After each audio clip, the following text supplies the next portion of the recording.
Welcome to the fifth industrial revolution. My name is Rachin Kansal, and it's great to welcome you all back to another episode.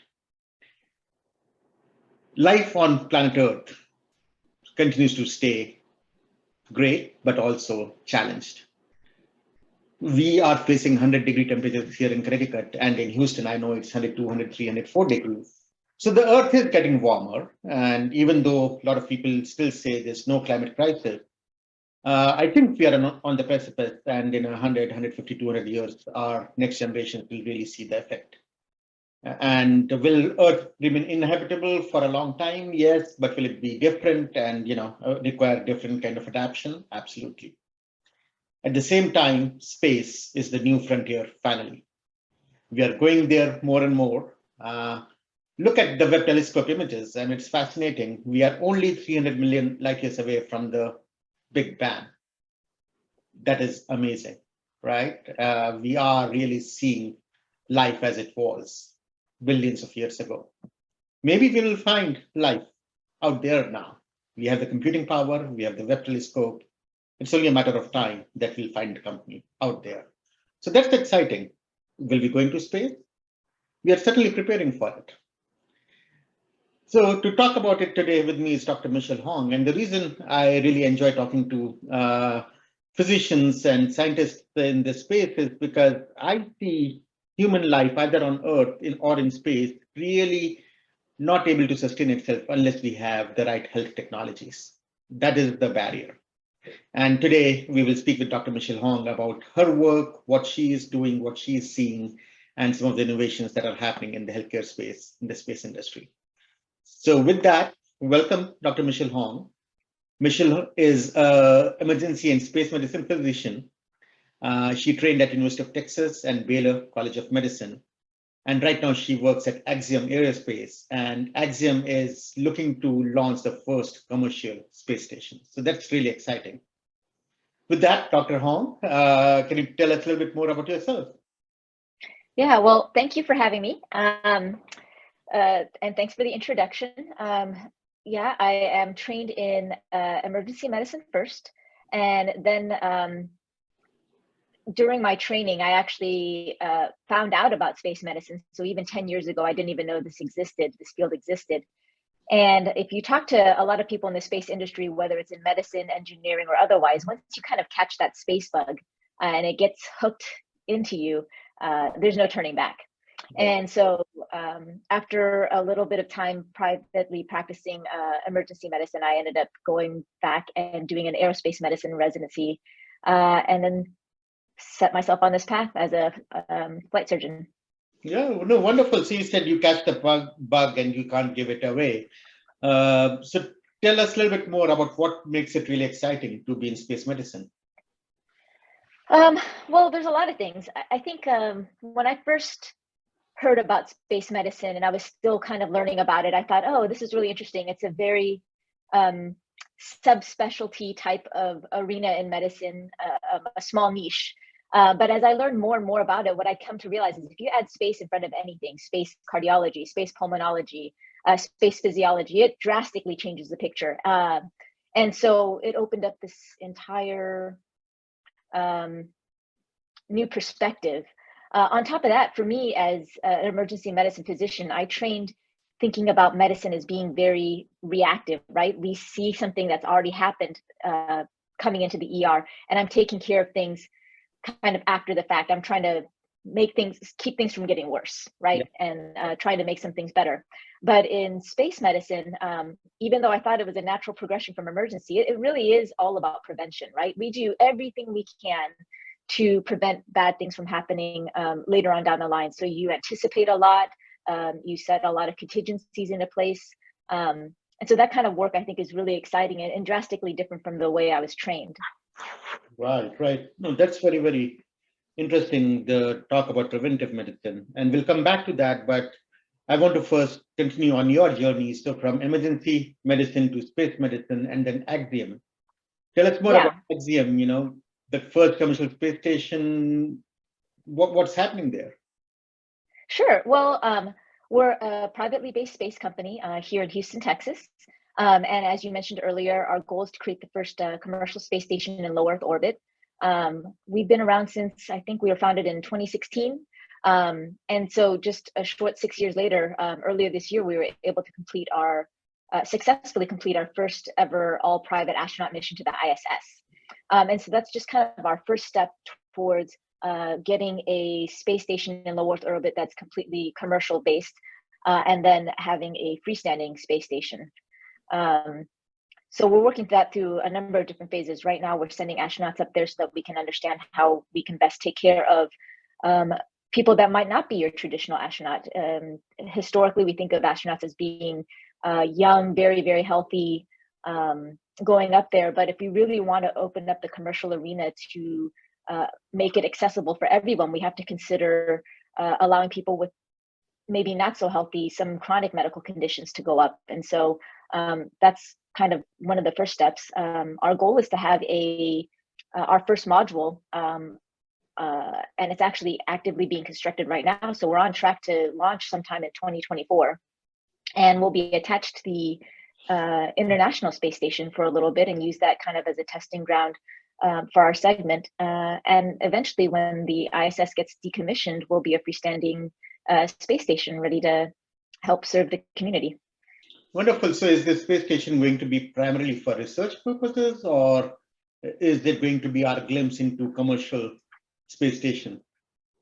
Yeah, I think to really make it viable, when you say commercial space station, or to be a space station that's viable in Earth orbit that's completely private, it has to be broadly able to support multiple commercial endeavors and industries. So research will definitely be one part of it, whether it's medical research, manufacturing research, and so on and so forth. But I think it also can serve as a space for other government astronauts potentially to use as a platform for training and for further deep space exploration. It can be a place for satellite deployment and maintenance. It can be a place for a vacation. Potentially, that would be amazing to see. And I think that's, somewhere in the distant future, but maybe not so distant. It could become maybe a place where people can get certain types of healthcare that they can't get terrestrially based on technologies to be developed. So I think there's a lot of opportunity out there. And it can also be a platform for artists, whether it's filmmakers, musicians, visual artists, to be creative and share their take on space. Very interesting and very, very broad. I also teach a graduate course with the same title. And last year, we asked our students to think of a future in space. And one of the teams thought of a future where we had multiple cruise ships in space going around Earth, right, and doing all of this in space. So do you see many more such initiatives happening right now, like Axiom, where we'll see multiple space stations in the near future? Yeah, well, I don't know about cruise ships per se. I do think that if we want, as a whole, as all of humanity, if we want to be really successful in space, and if we're really planning on doing further deep space missions, we really have to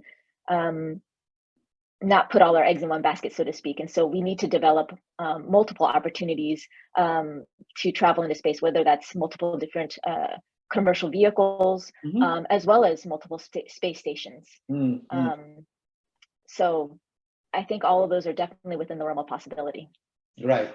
But you don't see anything else being developed right now that is similar. Well, that's not true. I think we're well ahead of the game in terms of being the first commercial space station to be in orbit, hopefully in the near future. Right. But the Chinese already have a space station up there. They launched their first module back in April of 2021. Yeah. So that was a big achievement. So there's definitely more than one space station up there right now.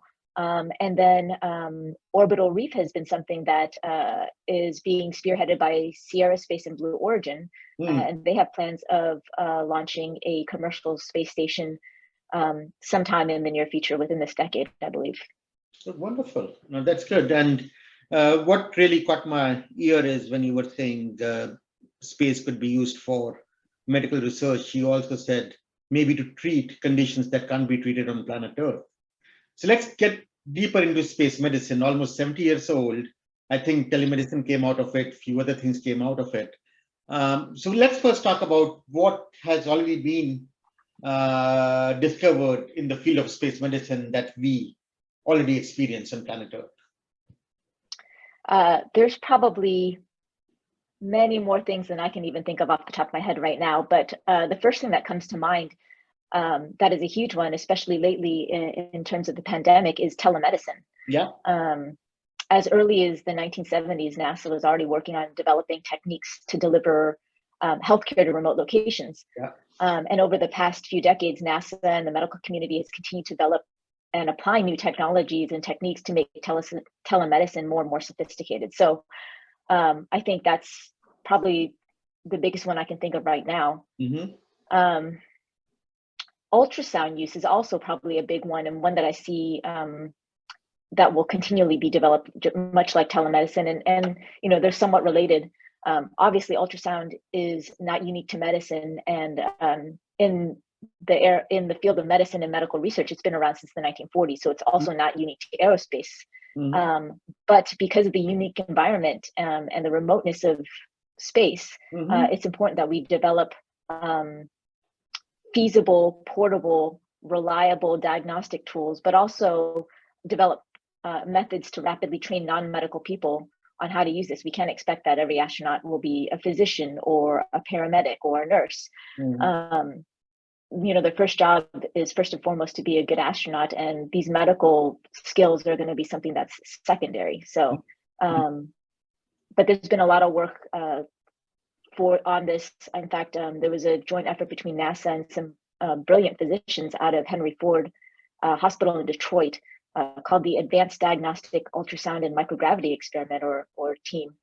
And they worked on developing some of these methods to teach non-experts how to rapidly learn and use ultrasound effectively for medical purposes. Very interesting. Do you see, so you talked about not just ultrasound, but also other portable, reliable diagnostics devices. So what would they be beyond ultrasound?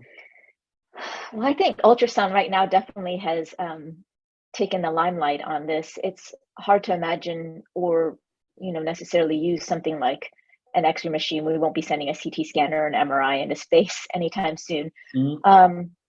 But there could be, we use other small diagnostic devices for telemedicine type purposes, something as simple as an endoscope with some communication type technology so that we can have real-time or remote guidance that would be useful for a number of situations, whether it's diagnostic, surgical, or otherwise.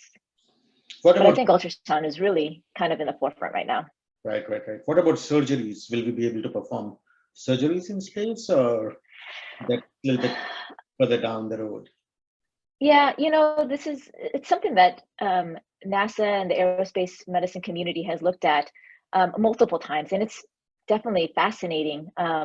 There've been trials of, you know, surgical type procedures in a zero-G environment using the vomit comet or the parabolic flights.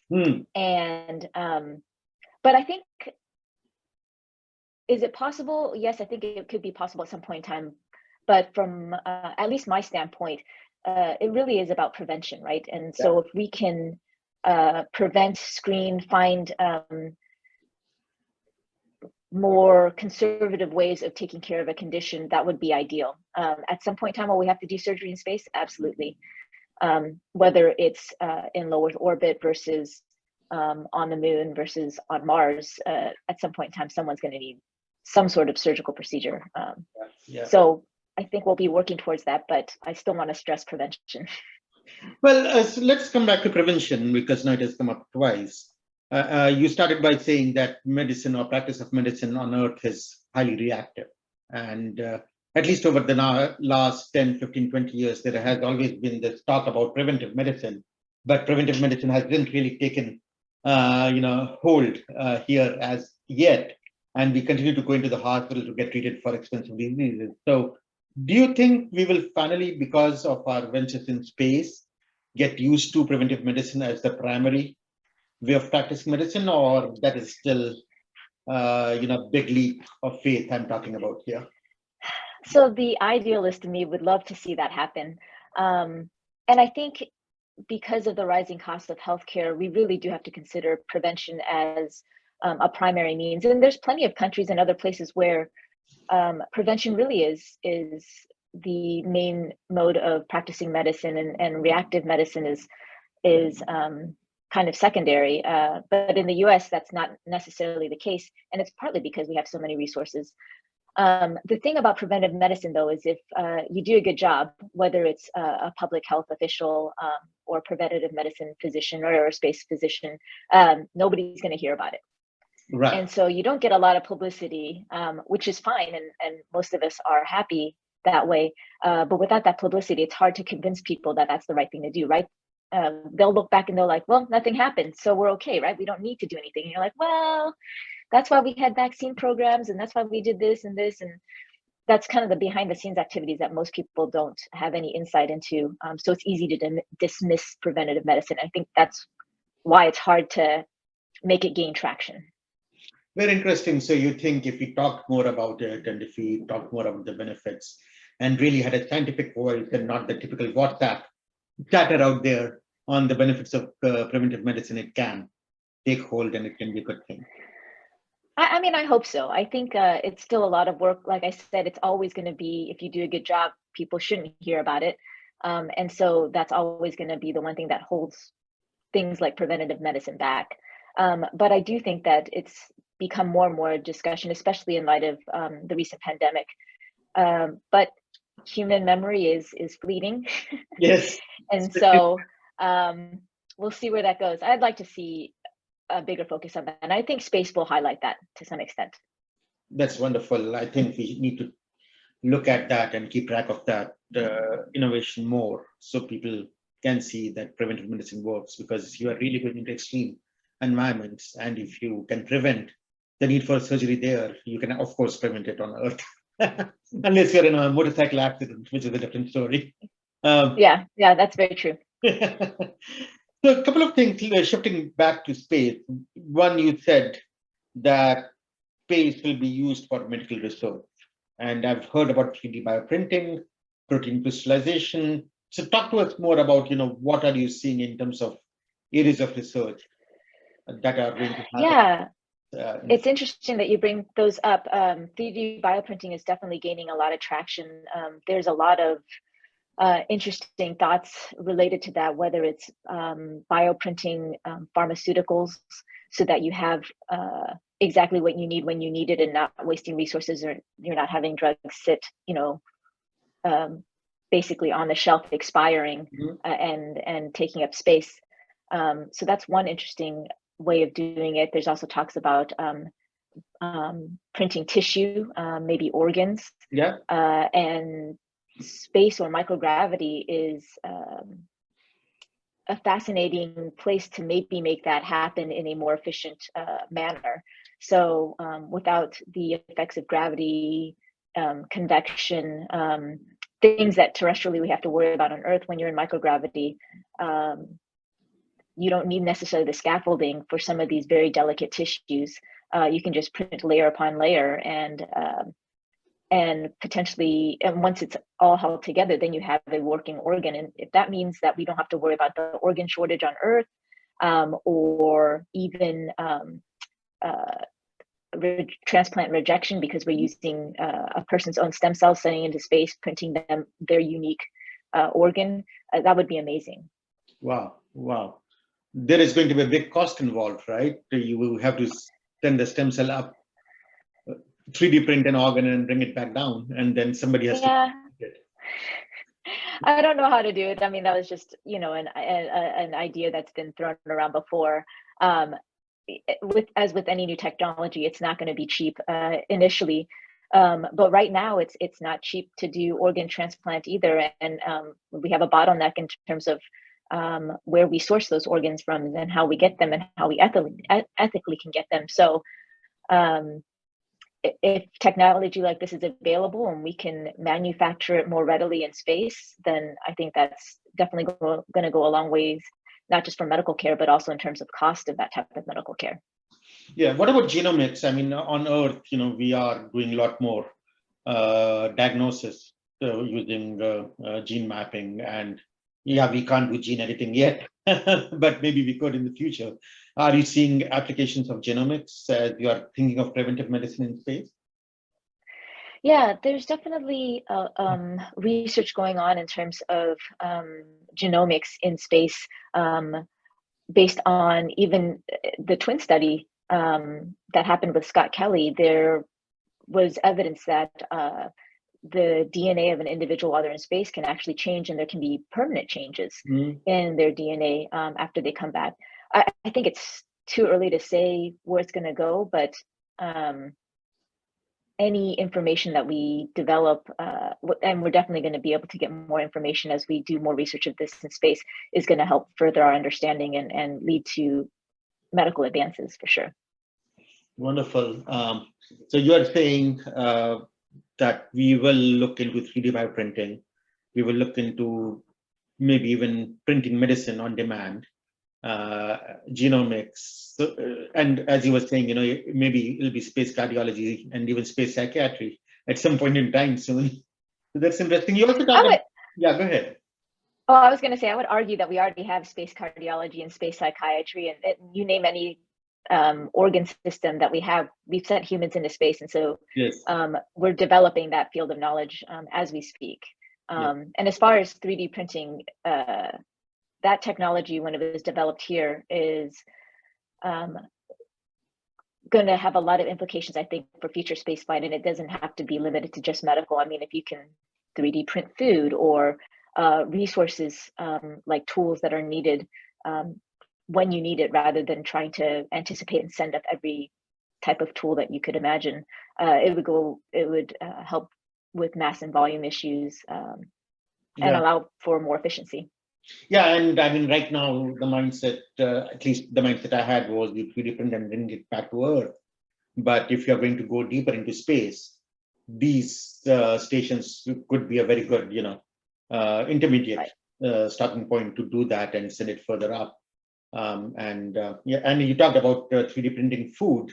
So just on that note, we were talking about, climate crisis in one of our classes, and we talked about shortage of food on Earth, and then I threw off an idea of food is energy. So how about we just take a pill to fulfill our food needs? And there was, certainly a lot of discomfort in the room because everyone wants this steak.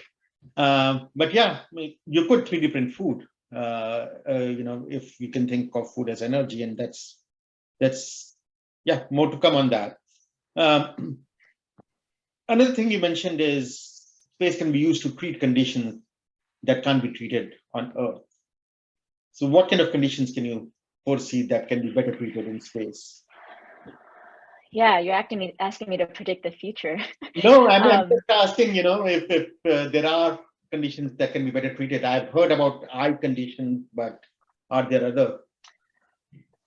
So, I think that there are definitely some potential for treatment for a multitude of conditions in space. None of this is ready yet. We couldn't just send people into space for any of these things. Right. But microgravity is the ultimate in unloading of weight, right? So we talk about how rehabilitation and exercise in water can be beneficial to a lot of people, but rehab in space is a possibility. And then another one that fascinates me is we have a problem with drug resistance on Earth, whether it's antibiotics, potentially chemotherapies for some patients. When you're in microgravity, there's been research about how there might be cellular changes temporary because of the microgravity in cell structure, microtubules, maybe even membranes. And that could allow for drugs or therapies that might have resistance on Earth due to mechanisms like drug efflux that might not be there in space. And that would be interesting if we ended up sending multi-drug resistant TB patients up into space to get treated because that's where the drugs would not be multi-drug resistant. Very interesting, and very possible, because even on Earth, we used to send people to different places to heal, and if the cost of travel continues to come down, absolutely there could be space hospitals where we send people to really, go through rehab and be treated. But do you really see the cost of space travel coming down in the near future, or will it take us another decade, 5 decades, century? Yeah, I mean, spaceflight is without a doubt very expensive right now, but it has already gotten cheaper than it has in the past. And I don't know the numbers off the top of my head, but the cost of sending, a kilogram up has drastically come down, even in the past decade. So I think that it will come down. It depends how you define near future. I do think that we're progressing more rapidly than we have ever had before. And so it's not going to be as long as, say, aviation, which is a great example, a great parallel. It took a while before aviation really became fairly commonplace, where if you ask anybody on the street now, many people will have said that they've flown on a plane before. Yeah. It's going to take a little bit of time. Will it happen in our lifetimes? I'd like to think it'll happen in my lifetime. Yeah, me too. I do wish it happens and I can at least go up there once, even if just to look at my home from space. That'll be a wonderful thing. But all the progress that we have made, but at the same time, we have had the pandemic. We have the geopolitical condition in Europe. Is that impacting research in space, or is the activity very US focused and it's not really impacting the advances we are making? Yeah, I don't know if the pandemic has done a lot to affect space. It's definitely prompted a lot of discussions on the ground. We had to set up committees on how we could respond to it. And it required us adding extra steps in the training and process leading up to spaceflight, just to ensure the safety and health of our astronauts. But beyond that, I'm not sure it's had as drastic of an impact on spaceflight as a whole. As far as the geopolitical situation, I think it's definitely highlighted the importance of making space commercially available to a wider population. And if we want to make sure that everyone continues to have access to space and continuous access to space, we need to promote and maintain multiple options regarding our transportation options into space, what type of vehicles, commercial vehicles we have, and then the destinations in space. But as a whole, space has always tried to be a place that is not a hotbed for politics, right? You're in an extreme environment and everybody has to work together if you want to make sure that everyone's successful, both from a health perspective, but also a mission perspective. Yeah. And there's a lot at stake. And so I think a lot of the geopolitics kind of goes out the window. One of my favorite things that a lot of astronauts and even some of our suborbital flight participants have said in the past is that when you get up there, you don't see the borders of countries like you would on a map. It's just continuous. And it gives them a whole new perspective. And if maybe more leaders went up there, they would see it the same way, and we wouldn't have as much geopolitical conflict. That is so true. In fact, you don't even see those borders, even if you're traveling by a car, across a lot of borders. It's just a line on. You missed the sign. Yeah, exactly. And yes, if we can have a borderless world, world is flat in a way, and we just haven't gotten there, and we seem to be moving away from it. But I don't want to get into politics.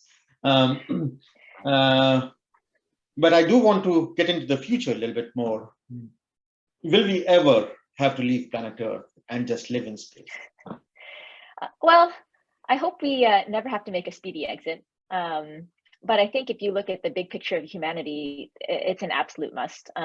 We have to plan on becoming a multi-planetary and multi-galactic species. We do have limited resources here on Earth. I think as technology advances and as we become more cognizant about conservation, reusing, resources or recycling and reusable resources, we can extend what we have here on Earth. But the population's growing, and we never know if there's ever going to be some major asteroid hit. Those are some things that are completely out of control. So if we really want to make sure that we're successful as a species, we do have to move on. And at some point in time, and it's very, very, very far, millions of years in the future, the Earth just won't be habitable for us anymore. Right. And at that point, we would definitely have to be leaving, but hopefully we'll have a better exit strategy before then. Yeah, that is true. I mean, we are looking for signs of life on Mars, and maybe someone on Venus will be looking for signs of life on Earth millions of years from now. But this whole idea of interplanetary and intergalactic species is a fascinating one. And it brings us back to where we started. Maybe, as we do that, we will start to meet other species, and Star Trek will actually become true. Yeah, I mean, fascinating topic.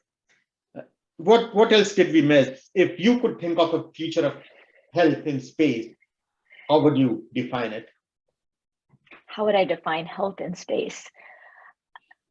I don't know if I can answer that question well. I envision a place where we have the resources and the technology in place that really anybody can go. Medical conditions will not be a limiting factor. And I think we're close. We used to say, well, we send healthy people, healthy astronauts into an extreme or unhealthy environment.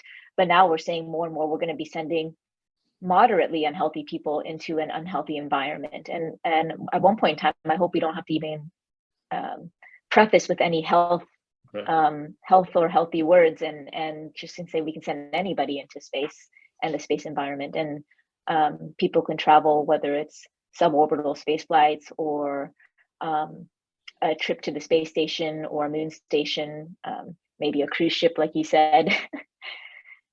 It would be fascinating. Yeah, it will be fascinating.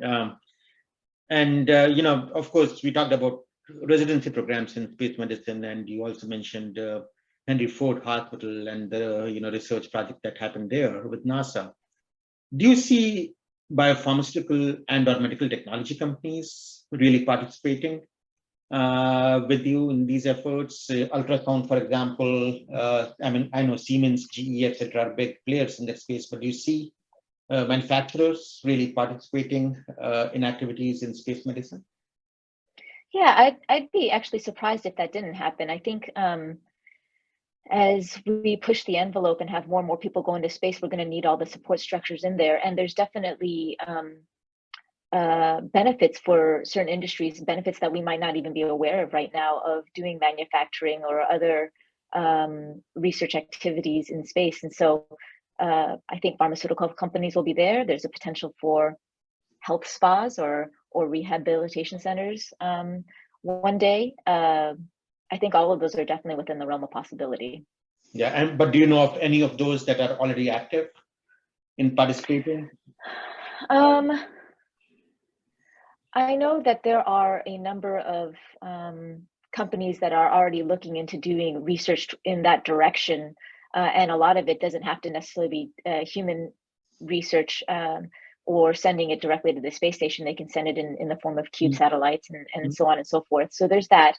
I do remember, and I don't remember the name of the company, but there is at least one company advertising, and this is going to be a little morbid, but burials in space. And so that's interesting. And I can see in the future potentially having to entertain palliative care in space. And that might be something that someone would wish, as one of their final acts before end of life. And so the possibilities are out there. There are people definitely thinking about it and probably actively working towards it. I'm not aware of all of them. Which is fine. It is such a broad space, like we said, and so early in its development that there's only more we will discover and learn about, and let's do that together. But thank you so much, Dr. Hong. It is truly, a pleasure to speak with you about these topics. Fascinating.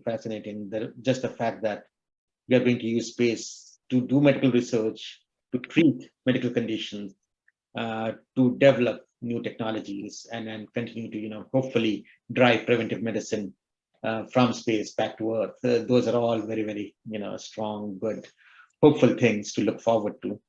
Thank you for your time, and Yeah. we will certainly connect again. Yeah, thank you for having me. Appreciate it.